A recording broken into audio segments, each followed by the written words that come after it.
ஸ்ரீ குருபியோ நமஹ. ராமகிருஷ்ண ஹரி. இன்றைக்கி இந்த வீடியோவில் புதாஷ்டமி அப்படிங்கிற விரத முறையை பற்றி பார்க்க போகிறோம். வளர்பிறை அல்லது தேய்பிறை அஷ்டமியில் புதன்கிழமையும் சேர்ந்து வந்ததுன்னா அதுதான் புதாஷ்டமி. இந்த புதாஷ்டமி பற்றி, அந்த பூஜை முறை பற்றியும் அதுக்குள்ள கதையை பற்றியும் அக்னி புராணத்தில் சொல்லப்பட்டிருக்கு.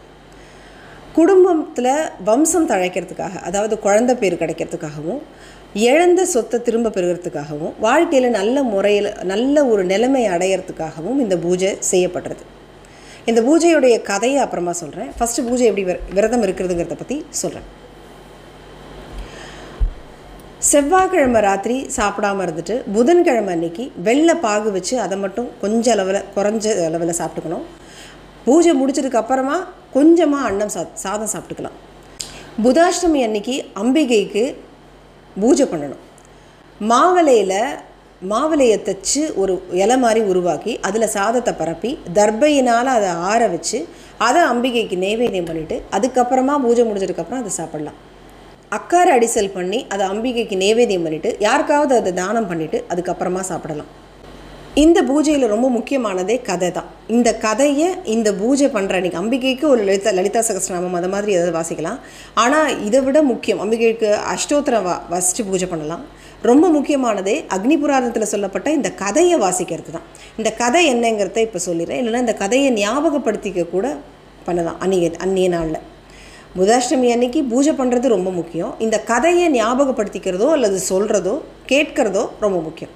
அதே மாதிரி புதன்கிழமை ராத்திரி சாப்பிடாமல் இருக்கிறதும் ரொம்ப நல்லது. உணவை தவிர்த்துறது ரொம்ப நல்லது. தீரன் ரம்பைன்னு 2 பேர். இவங்களுக்கு 2 குழந்தைகள். இந்த 2 குழந்தைகளுடைய பேர் என்னென்னா கௌசிகன், பெண் குழந்தையோட பேர் விஜயா. இவங்க ஒரு பெரிய பசுக்கூட்டத்தை வளர்த்துனுந்தாங்க. பசுக்கூட்டத்தில் தனதன்கிற ஒரு காளை இருந்தது. கௌசிகன் பசுக்கூட்டத்தை மேய்ச்சின்னு இருக்கிறது வழக்கம். ஒரு சமயம் அவன் கங்கையில் குளிச்சுட்டு இருக்கும்போது திருடங்க வந்து இந்த எருதுகளை கொண்டுன்னு போயிட்டாங்க. இவன் தேடி எல்லா இடத்துக்கும் அலையிறான். ரொம்ப தூரம் அலைஞ்சதுக்கப்புறம் கடுமையான பசி. அங்கே ஒரு குளத்தில் சில தேவ கன்னிகைகள் நீராடின்னு இருக்காங்க. அவங்கள பார்த்துட்டு இவன் கேட்குறான், அன்னைக்கு புதாஷ்டமி, எனக்கு கொஞ்சம் சாப்பாடு கொடுங்கன்னு கேட்டவுடனே, எங்களோட சேர்ந்து நீ விரதம் இருந்தால் விரதம் முடிஞ்சதுக்கப்புறமா பூஜை முடிஞ்சதுக்கப்புறமா உங்களுக்கு சாப்பாடு கொடுக்குறோன்னு சொல்கிறாங்க. விரதம் இருக்கிறதுக்கு அவனும் முற்பட்டான்.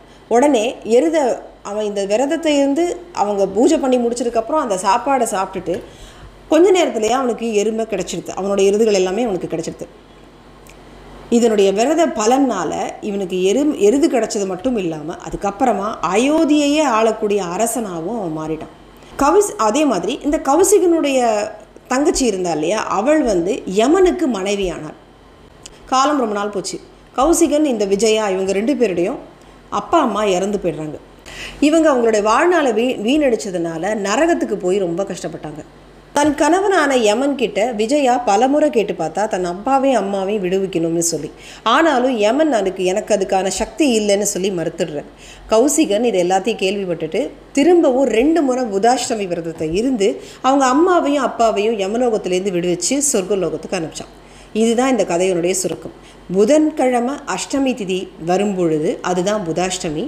அது எப்போ வந்தாலும் சரி அதை பார்த்துருந்தது. அந்த திதியில் அந்த நேரத்தில் அம்பாளை பூஜை பண்ணும்பொழுது இழந்த பொருள் மீட்கிறதோ, புத்திரபாக்கியத்தை அடையிறதோ, இல்லை எண்ணிய காரியங்கள் எதாக இருந்தாலும் நடக்கிறதுங்கிறது அக்னி புராணம்.